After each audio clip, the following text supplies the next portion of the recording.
Hello প্রিয় দর্শক, আজকে আমি একটি নতুন ভিডিও নিয়ে এসেছি। নতুন নয়, সেই রাউন্ড খাট যেটাকে পালিশের আগে আপনাদের দেখিয়েছিলাম।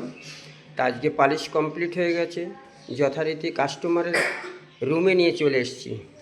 তা কাস্টমারের রুমে সেট করে এইবার আপনাদেরকে দেখানোর জন্য আমি ভিডিওটা করছি। কারণ পালিশের আগে দেখিয়েছিলাম, এবার পালিশ করার পর দেখুন কত সুন্দর লাগছে। দেখুন, এটা মেহগনি কাঠের তৈরি। হ্যাঁ, এই কাস্টমারের রুমেই সেট করেছি একবারে, রাউন্ড খাট তো আবার আমার কারখানায় সেট করলে আবার সময়ের দরকার, এই জন্য একবারে পালিশ কমপ্লিট হয়েছে। এইবার কাস্টমারের বাড়িতে নিয়ে এসে সেট করেছি, তাই আপনাদেরকে দেখাচ্ছি। দেখুন কত সুন্দর, কত সুন্দর লাগছে। দেখুন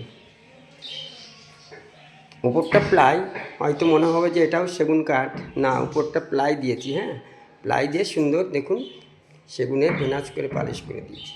তো আগে খাটটাকে আপনাকে সম্পূর্ণ দেখাই সুন্দর করে। দেখুন কেমন সুন্দর গ্লেজ হয়েছে।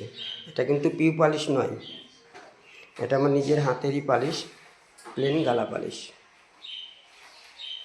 দেখুন কতটা গ্ল্যামার হয়েছে। দেখুন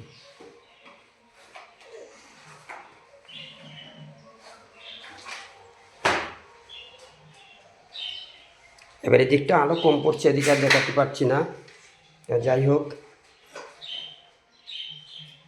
দেখুন কত সুন্দর।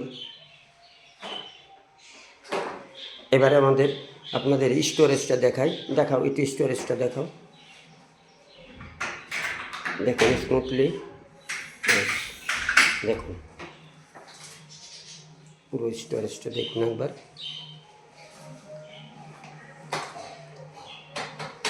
দাও, এবার নামিয়ে দেবো স্মুথলি একদম। এইবার দেখুন পেছনেও আর একটা স্টোরেজ করা আছে। যাও ওপাশে, যাও ওপাশে গিয়ে দেখো, ওপাশে যাও, ডবল স্টোরেজ করে দিয়েছি। সুবিধা মতো সে এদিকে ওদিকে যেদিকে ব্যবহার করবে করবে।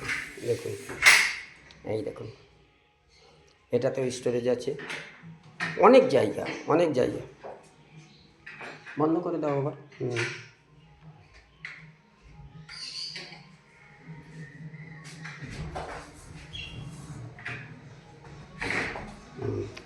হ্যাঁ, অপসে দাও, অপসে টেনে নেবে, ব্যাস ছেড়ে দাও।